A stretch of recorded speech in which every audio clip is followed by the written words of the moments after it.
Арыстанбап бабамыз туралы деректі мағлұматтар өте аздың қасы, тек Қожа Ахмет Яссауидің хикметінде ғана айтылған дін-діңгегі поэзия пір атанған бұл Қожа Ахмет Яссауи бабамыз 63 жасына келгенде пайғамбар жасынан аспаймын деген ниетпен жарық дүниемен қоштасып, жерасты қылуетке түсіп, сонда ғылыммен айналысып, өзінің даналық тастаматты осы кітаптарын жарық дүниеге шығарған. Сол кітабының 90-шы тарауында Арыстанбап бабамызды жырлаған.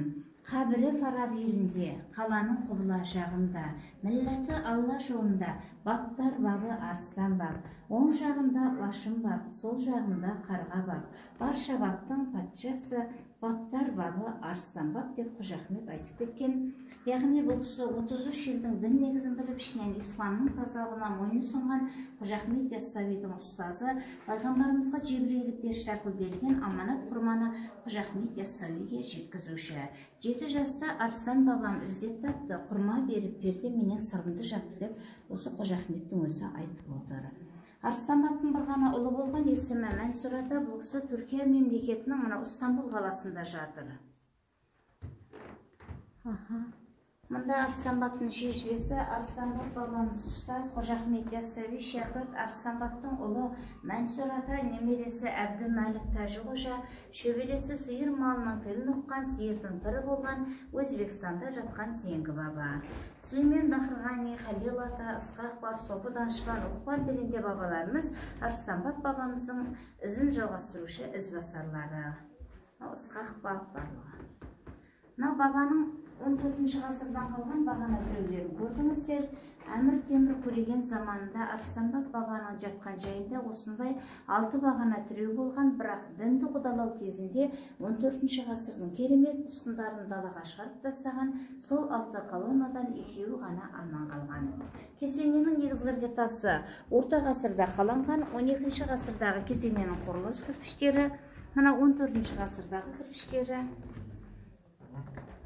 Мынау ең соңғы рет қазіргі осы кесенені қалаған ұстаның фото бейнесі 1909 жылы ұста Қалмұрза осы кесенені түгелдей қайта қалпына келтірген. Бұл кісі кейін жұмыс іздеп Өзбекстанға өтіп кетіп, өмірінің соңына дейін бүкіл Ташкенттегі мешіттер мен медреселерді қалаған атақты ұста болған. 1980 жылы мешіт бөлігі күрделі жөндеуден өткен, Қарағаштан 6 көшірмесі жасалған. Күндіз келушілер екі ракат мешіт ақысын тұрып жатқан кезде осында 5 уақыт намазын өтейді. Мынау михраб, Меккеге бағытталған нүкте деген мағынаны білдіреді. Алла Мұхаммед деген жазуы бар. Яғни михраб деген оң қарап, осылай қарап, Меккеге қарап, Алладан тілейтін намаз оқиды. Қарап жасалған көшірмелері 1980 жылы осы мешіт бөлігі күрделі жөндеуден өткен, Қарағаштан 6 көшірмесі жасалған. Күндіз келушілер мешіт ақысын бара жатқан кісілер 5 уақыт намаз өтейді. Төрханада баба жатыр, көрдіңіздер іште. Қабырханада шәкірттер Қарға бап, Лашын бап, және шегінде газетінің шырақшысы бар.